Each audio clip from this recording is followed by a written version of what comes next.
Ready? Thank you. Assalamualaikum warahmatullahi wabarakatuh.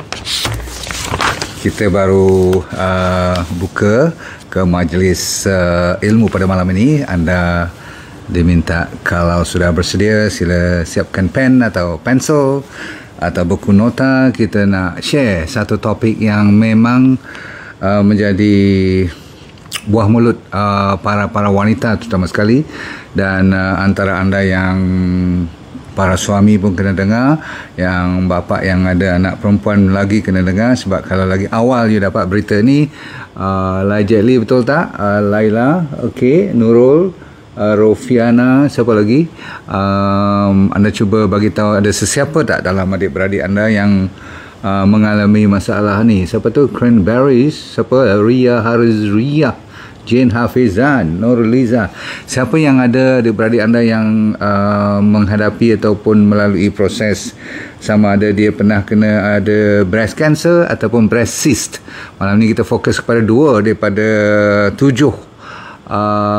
ketul-ketulan yang terdapat di dalam payudara wanita, breast. Alright, so antara 7 ni kita fokus pada 2 sebab tak habis kalau kita nak cerita 7-7, betul tak? Dan kenapa saya ambil antara breast cancer dan cyst ni?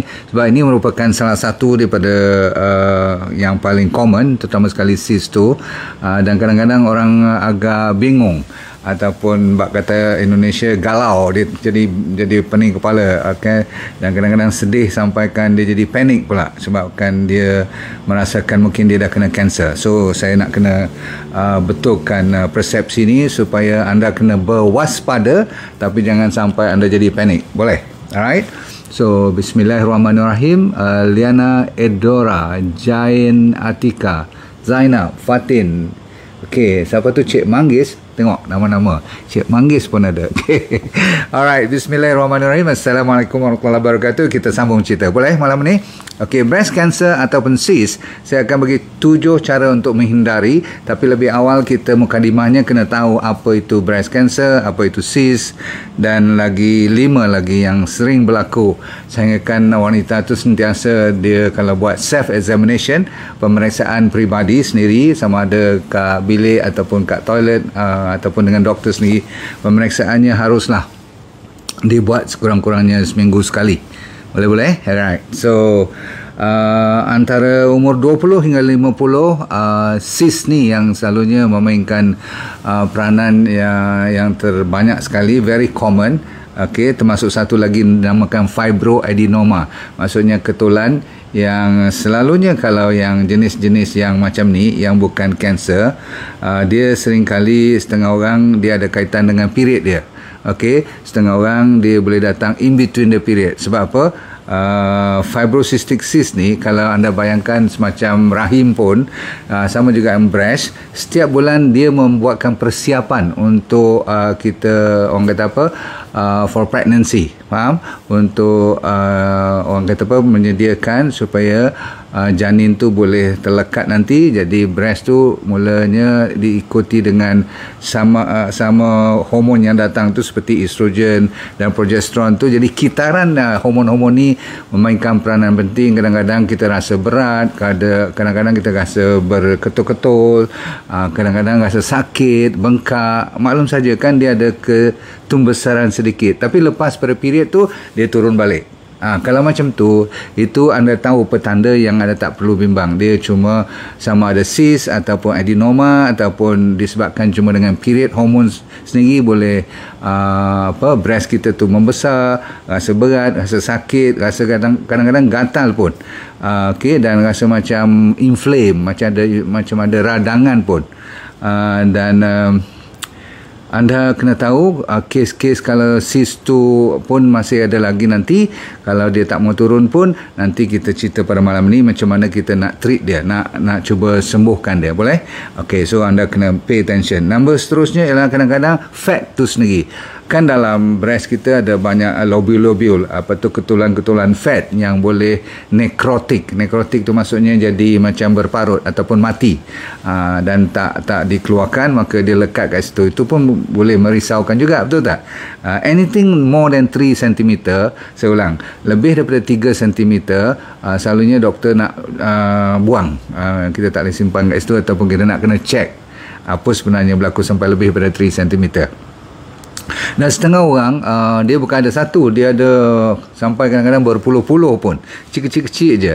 Dan selalu kalau macam ni pun tak perlu risau. Yang risau ialah apabila berlakunya yang satu lagi yang dinamakan kemungkinan. Saya kata kemungkinan 1 dalam 10 orang yang ada LAM, saya ulang, 1 daripada 10 yang ada ketulan, itu kadang-kadang kita kena cek dengan lebih lanjut. Ciri-cirinya contoh, breast you dah lari, dia punya saiz. Nombor 2, dia akan kadang-kadang kecut, kadang-kadang dia bengkak, kadang-kadang dia jadi kulit tu macam kulit limau. Dia jadi berbintik-bintik, dan kadang-kadang dia terus kedut, faham tak? Dia masuk ke dalam, dan kadang-kadang you punya nipple akan bertukar wajah, dia tidak lagi normal kalau you bandingkan dengan sebelah lagi. Selalunya buat perbandingan sebelah yang normal, dan kanser selalunya dia sebelah. Okey, kalau yang tadi orang kata apa, disebabkan oleh period, disebabkan cuma cyst biasa. Cyst adalah yang cecair, ada air saja dalam tu. Selalunya dia kadang-kadang boleh berlaku sebelah, kadang-kadang boleh berlaku dua belah. Tapi kanser selalunya dia sebelah. Okey, dahululah, awal-awal lah, dan sering kali pun dia memang sebelah, dan dia kadang-kadang sampai ke ketiak pun. Ni apa, gelenjar tu jadi bengkak, kadang-kadang sampai sakit tulang. Kalau dah tukar warna kulit semua tu dah advance dah kan. Apa lagi, kadang-kadang berdarah, of course, keluar nanah lagi. Itu ada cecair lain lagi, itu yang dah advance. Selalunya ketulan kanser ni tidak sakit. Saya ulang, selalunya tidak sakit. Okey, dan dia keras macam batu kadang-kadang. Okey, atau paling lembut pun macam lembut, kalau you pegang ubi tu, macam apa ya, ubi yang keras macam ubi kayu tu, dia punya texture dia. Tapi yang lain tadi, yang cyst, yang fibroadenoma, kalau ada fat punya ketulan saja, dia lebih lembut dan dia boleh lari-lari. Faham tak? You boleh pegang, dia boleh macam lincah, dia ke sana ke sini, dan you boleh tolak ke kiri ke kanan. Tapi kalau kanser kadang-kadang dia melekat, dia stick. Itu you kena betul-betul check dengan doktor. Okey, apa yang you kena buat? Memanglah you kena pergi jumpa doktor. Dan orang yang bawah pada umur 30, kalau you tak ada apa-apa ketulan apa pun, jangan biasakan buat mammogram. Saya ulang, kalau bawah pada umur 30. Kenapa? Sebab mammogram tu ada x-ray, ada radiation. Okey, lebih baik you kalau suspect atau you risau sangat, so doktor pun kalau yang dah advance, dia tak akan buat x-ray atau mammogram, dia akan buat apa? Dia panggil ultrasound. Sebab ultrasound lebih selamat. Tapi kalau you atas pada umur 35, 30 ke atas pun tak apa, boleh buat mammogram. Sebab ini antara cara untuk you memeriksa sama ada, boleh nampak kat situ, sama ada cyst ataupun ada solid. Yang kita risau tumor tak tumor. Boleh faham contoh lagi, kalau lepas pada tu doktor suspect ada solid, bukan cyst, bukan cecair dalam tu, bukan cuma fat, dia akan buat apa yang dipanggil biopsi. Dan seterusnya, sama ada perlu you buat kemoterapi dahulu ke, operation dulu ke, ada ubat yang spesifik sekarang yang makan setiap sampai 5 tahun tu. Ada jenis-jenis yang you kena buat sampai peringkat buang terus ketulan tu, ataupun anda kena buang the whole breast pun boleh, bergantung kepada staging. Stage 1, stage 2 selalunya dia tak mastectomy, tak buang breast you. Selalunya stage 3, stage 4, kalau dah mula melarat, kalau perlu buang, dia buang. Dan dicampur dengan kemo lagi, campur dengan radiation lagi. Itu yang kadang-kadang orang risau tentang breast cancer. Alright, lain pada tu, saya ulang, 9/10 daripada kes tidak cancerous walaupun ada ketulan. Alright, so sekarang sama ada cyst ataupun fat ataupun fibroadenoma tadi, ketulan-ketulan yang tidak cancerous yang menakutkan, malam ni kita boleh buat beberapa perkara Kalau dah kena pun boleh ikut ni, kalau yang tak kena lagi kena ikut. Okey, contoh saya kata tadi apa, kalau cyst yang ada cecair tu, yang macam balun tu, dalam tu you boleh rasa tu, selalunya disebabkan oleh masalah hormon.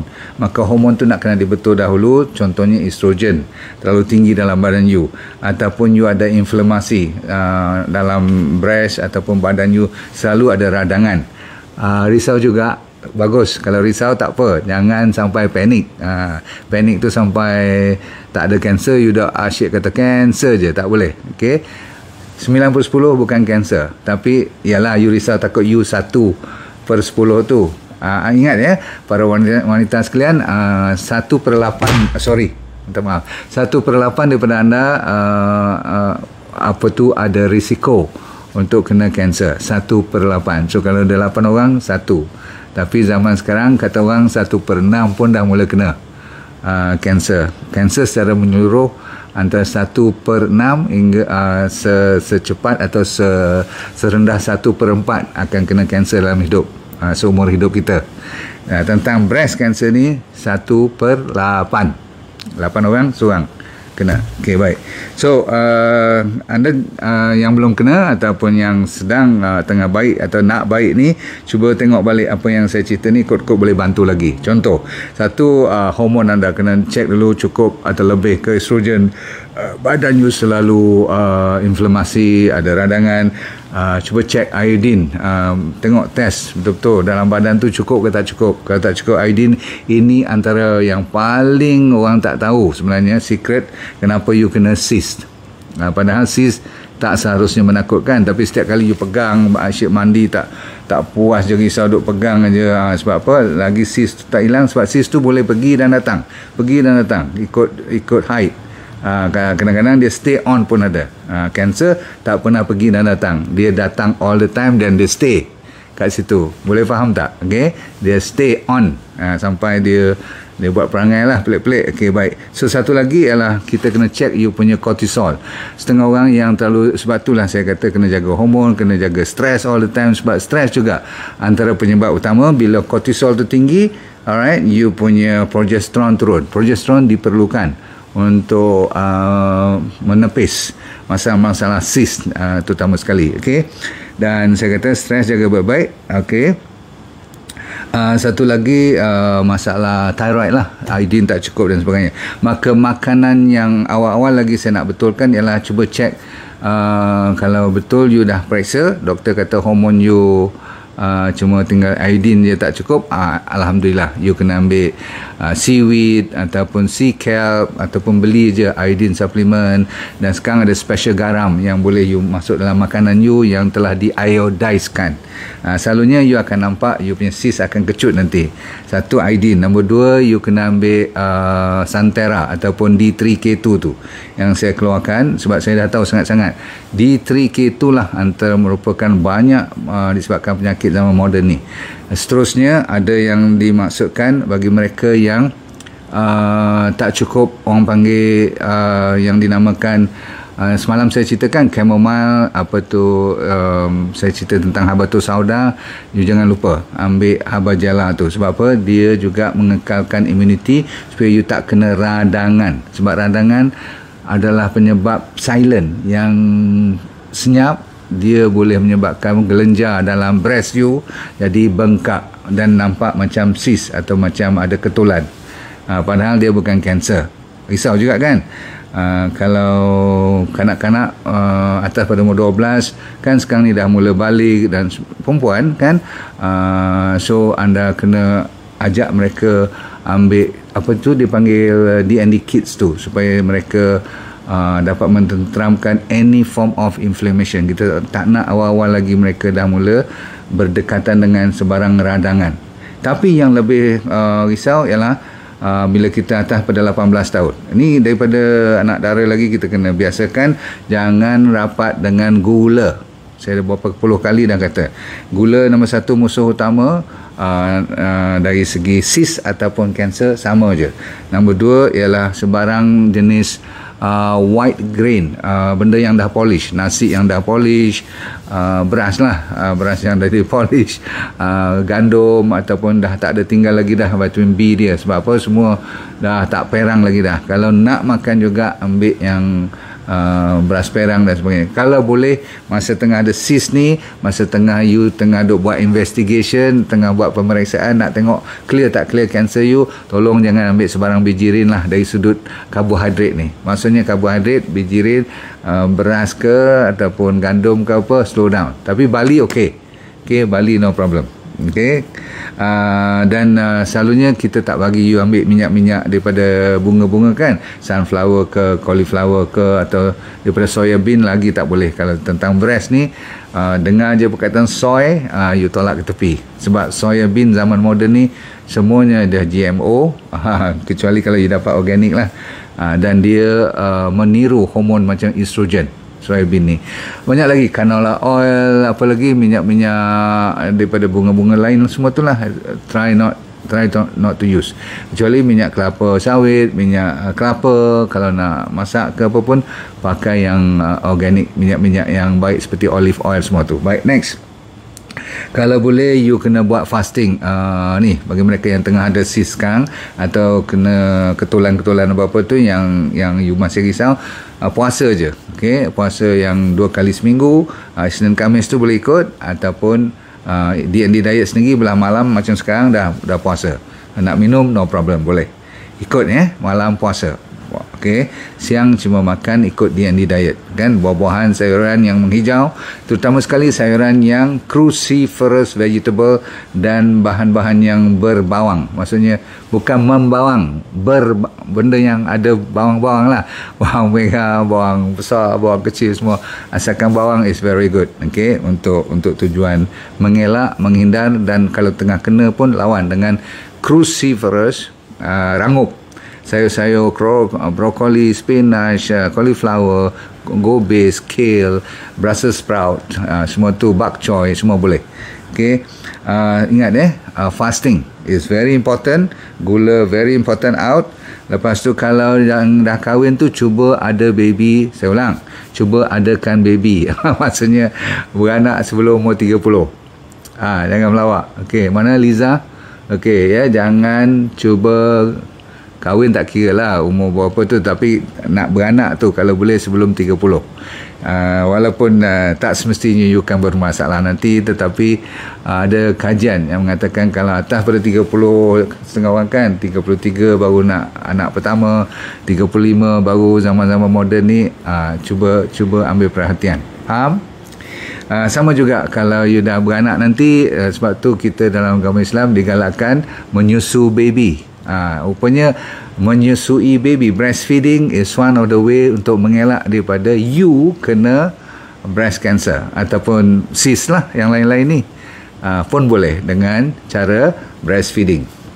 Okey, selama mungkin, maksudnya sampai 2 tahun lah kalau boleh. Okey, so sikit lagi iaitu jaga body fat. Didapati mereka yang tinggi BMI atas pada 30, 35, memang lagi tinggi lagi BMI tu, sebab tu exercise adalah salah satu daripada cara untuk mengecutkan semua swelling ni. Saya ulang, bila keluar endorphin, exercise, dia membantu.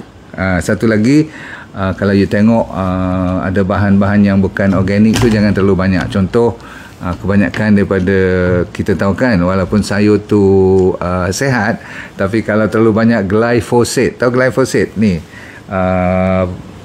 ubat racun serangga, pestisida, tahu kan, yang kat ladang-ladang tu, dan kita dah tahu kita tak boleh lari pada GMO food terlalu banyak sekarang. Biji-biji benih-benih yang dikontrol oleh gergasi, yang mereka lah bagi racun, mereka lah bagi pokok yang boleh lawan pada racun tu. Bayangkan, pokok GMO ni, tanam-tanaman ni, tahu tak, dia you spray racun atas tu, dia tak mati. Kalau pokok yang tak GMO, you spray racun ni, pokok ni pun mati. Bukan orang aja mati, pokok tu mati dulu. So cukup dulu saya bagi tip petua yang terakhir. Kalau you pergi supermarket, kalau you dapat lihat ke belakang, kalau yang professional punya packaging, pemakanan mesti tulis kod dia adakah GMO atau tidak. Kalau dia ada tulis 5 digit kat belakang tu, katakan 1, 2, 3, 4, 5 punya number, dan sebelum tu ada dia tulis number ataupun mula-mula dengan number 8, itu semua GMO food. Sebab di negara barat atau negara Amerika, negara-negara maju, kalau tak letak yang betul, dia akan disaman lah maksudnya. Kalau kita kat Malaysia, saya tak tahu daripada mana datang, number berapa dia letak belakang, kadang-kadang tak ada pun kod tu. Number 8 dengan disambung dengan 4 digit lagi, 8, 1, 2, 3, 4, berarti itu GMO. Kalau start dengan 9, tu bagus. So you carilah, kalau ada kedai supermarket mana-mana yang tulis 9, 1, 2, 3, 4, itu organic. Okey, kalau ada 4 digit saja, bukan 5, tadi 5 digit, kalau 4 digit saja, you tengok, oh pasal apa doktor kata 5 ni 4 je, 4 tu bagus sebab dia bukan GMO. Okey, cukup dulu. Saya ada bagi tahu tadi, mammogram tu hati-hati. Anak-anak muda bawah pada umur berapa, saya kata 30, jangan digalakkan buat mammogram. Kenapa? Saya dah bagi tahu tadi kan, tak perlu. Okey.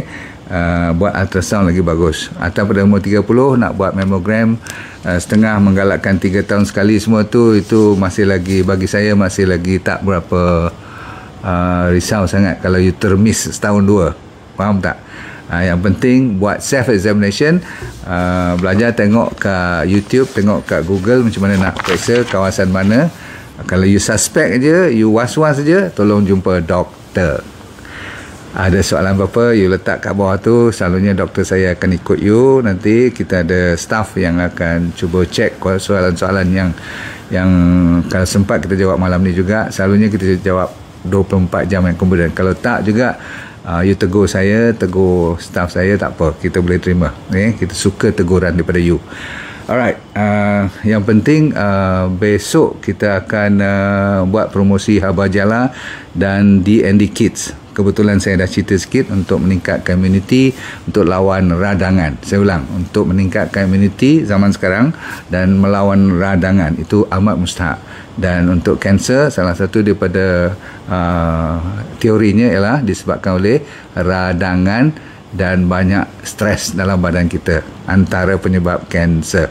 Alright, so jangan lupa besok kita akan buat promosi untuk bulan ni. Kita nak anda kenal dengan Haba Jala secara dekat, dan untuk kanak-kanak sampai umur 12 ke 15 pun boleh lagi belajar ambil D&D Kids. Semua ni untuk kebaikan kesihatan, supaya sehat walafiat. Saya doakan anda sekalian, semoga dunia ni bahagia, akhirat syurga, dan kita sentiasa nak buat apa supaya body kita dan minda kita boleh lepas, let go and feel good all the time. Terima kasih.